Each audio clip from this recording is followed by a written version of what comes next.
नमस्कार army soldiers. GK का प्रश्न एक भी गलत ना होने देंगे मेरे वीरे। आपके लिए बहुत ही शानदार वाले टॉप 20 क्वेश्चन लेके आ चुका हूं। उम्मीद करते हैं यहां से आपकी शिफ्ट में प्रश्न पूछने को मिलेंगे। पहला प्रश्न आपके सामने है, कुतुब मीनार का निर्माण किसने करवाया? दोस्तों, कुतुब मीनार का निर्माण आप सबको पता है, कोश कुतुबुद्दीन ऐबक मेरे वीरे, आपको याद रखना है। दोस्तों, ये कुतुब मीनार है कहां पर? गुरुजी ये तो दिल्ली में है। गुरुजी ये तो दिल्ली में है, आपको याद रखना है मेरे वीरे। दोस्तों, कुतुबुद्दीन ऐबक ने आपको पता है गुलाम वंश की स्थापना की? पता है क्या? हाँ जी, गुलाम वंश की स्थापना कैसे की? कुतुबुद्दीन ऐबक ने की। कब की? 1206 ईस्वी में की, और 1210 में इसकी मृत्यु हो जाती है चौगोन पोलो खेलते हुए मेरे वीरे, आपको याद रखना है। ये किसका गुलाम था रे मेरे वीरे? ये किसका गुलाम था? ये गोरी का गुलाम था, मोहम्मद गोरी का गुलाम था। और गोरी की मृत्यु होती है दोस्तों 1206 में, और 1206 में ये गुलाम वंश की स्थापना कर देता है, आपको याद रखना है। वैसे कुतुब मीनार का निर्माण पूरा किसने कराया, आपको पता है? कुतुबुद्दीन ऐबक के बाद एक शासक आता है इल्तुतमिश। इसने दोस्तों कुतुब मीनार का निर्माण पूरा करवाया, ये आपको याद रखना है। ठीक है जी, अगला प्रश्न आपके बीच चेहरा। कुतुबुद्दीन ऐबक की मृत्यु कब हुई? अभी तो बात की मेरे वीरे, 1210 में इसकी मृत्यु हो जाती है। बस अगला प्रश्न, नर्तकी की कांस्य मूर्ति कहां से प्राप्त हुई? आप सबको पता है, नर्तकी की कांस्य मूर्ति मोहनजोदड़ो से प्राप्त हुई। मोहनजोदड़ो दोस्तों पाकिस्तान में है। किस नदी के किनारे है? ये सिंधु नदी के किनारे है। खोज किसने की? राखलदास बनर्जी ने। राखलदास बनर्जी ने इसकी खोज की मेरे वीरे। कब की गुरुजी? 1922 में, आपको याद रखना है। हड़प्पा भी कहां पर है? पाकिस्तान में। कौन सी नदी के किनारे? रावी नदी के किनारे। खोज कब की? 1921 में। किसने की? दयाराम साहनी ने। अगला प्रश्न, आगरा किस नदी के किनारे है? दोस्तों, आगरा आप सबको पता है, आगरा, अरे घर आजा मुन्ना, ऑप्शन सी यमुना नदी के किनारे। याद रखना है आपको, नदी के किनारे कौन कौन सी है? यमुना नदी के किनारे कौन कौन सी सिटी है? आगरा है, दिल्ली है, और मथुरा है। ये आपको याद रखना है जी।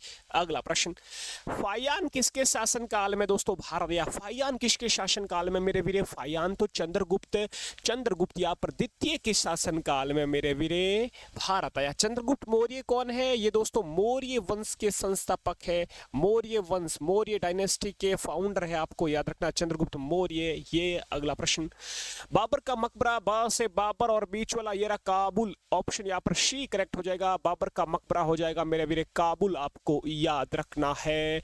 दौलताबाद किसका मकबरा है? दौलताबाद गुरुजी औरंगजेब का मकबरा है, क्योंकि जेब में क्या होती है? दौलत होती है। दिल्ली किसका है? दिल किसका बड़ा होता है? माँ का, यानी कि हुमायूं। ये रहा माँ, हुमायूं का मकबरा दिल्ली हो जाएगा। आगरा किसका है? शाहजहां का मकबरा है मेरे वीरे, आपको याद रखना है। अगला प्रश्न, तराइन का प्रथम युद्ध कब होता है? तराइन का प्रथम युद्ध 1191 में, तराइन का द्वितीय युद्ध 1192 में। पहला किस किस के बीच होता है? किस किस के बीच? गोरी और, याद रखना, पृथ्वीराज चौहान के बीच होता है मेरे वीरे। पृथ्वीराज चौहान की जीत होती है, गोरी की हार होती है। दूसरा भी गोरी और पृथ्वीराज चौहान के बीच ही होता है, लेकिन दूसरे में पृथ्वीराज चौहान की हार हो जाती है, क्योंकि गोरी का साथ कौन देता है? जयचंद।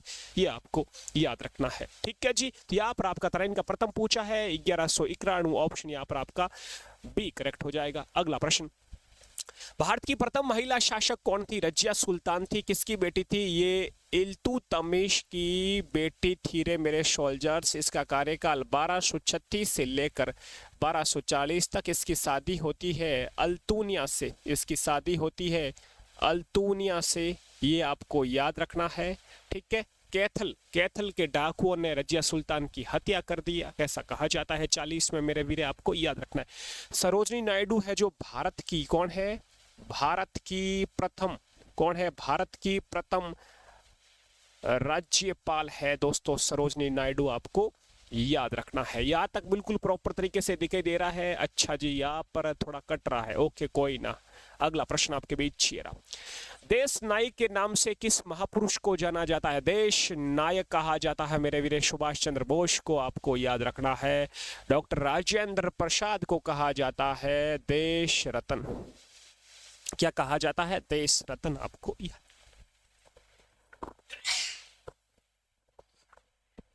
सॉरी, अगला प्रश्न आपके बीच ये रहा, थोड़ा जुकाम लगा हुआ, वह भाषा जिसमें बुद्ध ने उपदेश दिया। दोस्तों भाषा बुद्ध ने, गौतम बुद्ध की बात करें, हाँ जी गौतम बुद्ध की। गौतम बुद्ध ने बौद्ध धर्म की स्थापना की, बौद्ध धर्म की स्थापना की गौतम बुद्ध ने दोस्तों। और गौतम बुद्ध की भाषा पूछिए आपको तो भाषा हो जाएगी पाली, आपको याद रखना। ऑप्शन यहाँ पर आपका शी करेक्ट हो जाएगा, गौतम बुद्ध। गौतम बुद्ध का जन्म होता है दोस्तों, याद रखना है लुम्बिनी में। कहाँ पर?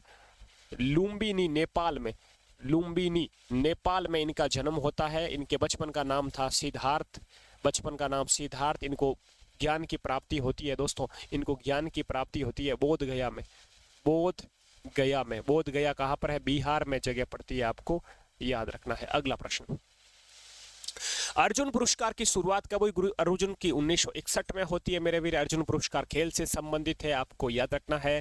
खेल का एक पुरस्कार और है मेजर ध्यानचंद, और एक है मेजर ध्यानचंद खेल रत्न पुरस्कार, वो भी आपको याद रखना। एक द्रोणाचार्य पुरस्कार भी है, द्रोणाचार्य पुरस्कार, पता है आपको? द्रोणाचार्य पुरस्कार भी खेल से संबंधित है, लेकिन ये खिलाड़ी को नहीं दिया जाता है, ये प्रशिक्षण कोच को दिया जाता है, आपको याद रखना है। अगला प्रश्न, लोदी वंश का प्रथम शासक बहलोल लोदी हो जाएगा, Bahlol Lodi, option B correct हो जाएगा। इब्राहिम लोदी लोदी वंश का क्या था? अंतिम शासक था, अंतिम फाउंडर, अंतिम शासक अपन कह सकते हैं, अंतिम रूरल था। ठीक है भाई, अरे मेरा वीर सिकंदर लोदी को जानते हो का? सिकंदर लोदी को जानते हो? आगरा किसने बसाया? जल्दी से कमेंट बॉक्स में। वर्तमान में थल सेना के अध्यक्ष कौन है? थल सेना के अध्यक्ष मेरा वीरे, थल सेना के अध्यक्ष उपेंद्र द्विवेदी हो जाएगा। थल सेना दिवस मनाया कब जाता है? बोले तो आर्मी डे 15 जनवरी को मनाया जाता है। सोल्जर्स आपको याद रखना है। वैसे यदि पूछे आपको नेवी का, यदि पूछे आपको एयरपोस्ट का, तो एयरपोस्ट नेवी के अध्यक्ष कौन है? दिनेश कुमार त्रिपाठी। कौन है? दिनेश कुमार त्रिपाठी। और एयरपोस्ट के याद रखना अमरप्रीत सिंह है। कौन है? अमरप्रीत सिंह, ये आपको याद रखना है मेरे वीरे। नेवी डे कब मनाया जाता है मेरे वीरे? 4 दिसंबर को। और एयरपोस्ट डे कब मनाया जाता है? 8 अक्टूबर को। अगला प्रश्न आपके बीच, यहाँ तक प्रॉपर दिखाई दे रहा है? यहाँ तक प्रॉपर दिखाई दे रहा है? ओके। और तेरी ये क्या हो गया रे? यहाँ तक प्रॉपर दिखाई दे रहा है सब कुछ? Okay nice. अगला प्रश्न, ऋग्वेदिक काल में गायत्री मंत्र के रचयिता कौन थे? भाई गायत्री मंत्र का उल्लेख किसमें मिलता है? ऋग्वेद में मिलता है। सबसे पुराना वेद है ऋग्वेद, आपको याद रखना, सबसे ओल्डेस्ट वेदा। और इसके रचयिता हो जाएंगे मेरे वीरे विश्वामित्र। ठीक है, वाल्मीकि ने क्या लिखा? वाल्मीकि ने तो गुरुजी रामायण लिखा। और वेद व्यास ने क्या लिखा? वेद व्यास ने गुरुजी महाभारत लिखा। ये आपको याद रखना है। अगला प्रश्न, राष्ट्रीय खेल दिवस किस तिथि को मनाया जाता है? खेल दिवस मेजर ध्यानचंद की जयंती 29 अगस्त को मनाया जाता है रे शूरवीरों। और खेल कौन सा है अपना? राष्ट्रीय हॉकी है। हॉकी में खिलाड़ी कितने होते हैं? हॉकी में खिलाड़ी गुरुजी 11 होते हैं। और हॉकी की ट्रॉफी का क्या नाम है? Dhyanchand trophy. Dhyanchand trophy hockey की है, याद रखना। Beighton cup, Beighton cup hockey का है।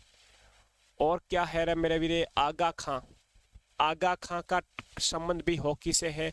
Nehru trophy, Indira Gandhi gold cup, ये सब हॉकी की ट्रॉफियां है मेरे वीरे। अगला प्रश्न, निम्न में से कौन सी पुस्तक मुंशी प्रेमचंद द्वारा लिखी गई है? गोदान भी मुंशी की है, प्रेमचंद साहब की, रंगभूमि, गब्बन, ये सब मुंशी प्रेमचंद की। ऑप्शन आपका डी करेक्ट हो जाएगा। ये आपको याद रखना। एक पुस्तक आती है दोस्तों गोरा, और ये किसने लिखा? ये रविंद्रनाथ टैगोर साहब ने लिखा, आपको याद रखना। अगला प्रश्न, डूरंड कप किस खेल से संबंधित है? डूरंड तो मेरे वीरे फुटबॉल का है। फुटबॉल में खिलाड़ी होते हैं 11। डूरंड हो गया, संतोष हो गया, ये आपको याद रखना। वैसे क्रिकेट में भी कितने खिलाड़ी होते हैं? 11 होते हैं। क्रिकेट की ट्रॉफी के नाम बताऊं? एक तो हो जाएगी मेरे वीरे रणजी ट्रॉफी, एक हो जाएगी मेरे वीरे क्रिकेट की कौन सी? ईरानी ट्रॉफी, ईरानी। एक हो जाएगी मेरे वीरे एशेज ट्रॉफी, क्रिकेट वाले ऐश करते हैं, क्रिकेट वालों को रानी मिलती है। और कौन सी हो जाएगी क्रिकेट की? क्रिकेट की हो जाएगी मेरे वीरे विजय हजारे, विजय हजारे, क्योंकि अपनी विजय कितनी हुई क्रिकेट में? हजारों बार हुई विजय हजारे। एक याद रखना, क्रिकेट की हो जाएगी शी के नायडू। क्या हो जाएगी? शी के नायडू, ये भी क्रिकेट की ट्रॉफी हो जाएगी जी। अगला प्रश्न, सबसे छोटा महाद्वीप, अरे छोटा अच्छा मुन्ना अच्छा कहा गया रे मेरे? छोटा अच्छा मुन्ना अच्छा ऑस्ट्रेलिया हो जाएगा। और सबसे बड़ा कौन सा हो जाएगा मेरे वीरे? एशिया महाद्वीप, सबसे बड़ा महाद्वीप एशिया। एशिया में अपन रहते हैं मेरे वीरे, आपको याद रखना है। ठीक है जी, कितने महाद्वीप है गुरु? 7 महाद्वीप है। महासागर कितने हैं? 5 महासागर है। अगला प्रश्न, गौतम बुद्ध का जन्म अभी तो बात की भाई लुम्बिनी में। लुम्बिनी कहाँ पर पड़ती है? नेपाल में होता है मेरे वीरे। गौतम बुद्ध की मृत्यु कहाँ पर होती है? कुशीनगर उत्तर प्रदेश में। आपको याद रखना गौतम बुद्ध की मृत्यु होती है मेरे वीरे। और यदि मेरे वीरे ये पूछे कि सबसे पहले गौतम बुद्ध ने उपदेश कहाँ पर दिया, सबसे पहले उपदेश तो सारनाथ में। और सबसे ज्यादा सर्वाधिक उपदेश कहाँ पर दिया? सर्वाधिक दिया श्रावस्ती में। भाषा कौन सी थी? पाली भाषा थी। वृक्ष कौन सा था जहां पर ज्ञान की प्राप्ति हुई? तो पीपल का वृक्ष था। कौन सा? पीपल का। ओके मेरे वीरे, तो ये आपके 20 प्रश्न कंप्लीट हो चुके हैं। उम्मीद करता हूं आपके शिफ्ट में यहां से प्रश्न छपने वाले हैं। बस छपे तो जरूर मुझे बताना आके। बाकी जीके का प्रश्न गलत ना होने दूंगा, मेरा वादा है। मैं आपका दोस्त सुरेंद्र रोशु जोधपुर से आपके बीच लाई हूं। थोड़ी देर में एक और क्लास आने वाली है, साइंस जीके, बस दोनों में शानदार वाला परफॉर्मेंस करने वाले हैं। जीके और साइंस का मेरे पे छोड़ दीजिए, बाकी आप कहीं से भी पढ़ो। ओके, अपना ख्याल रखें। जय हिंद, जय भारत।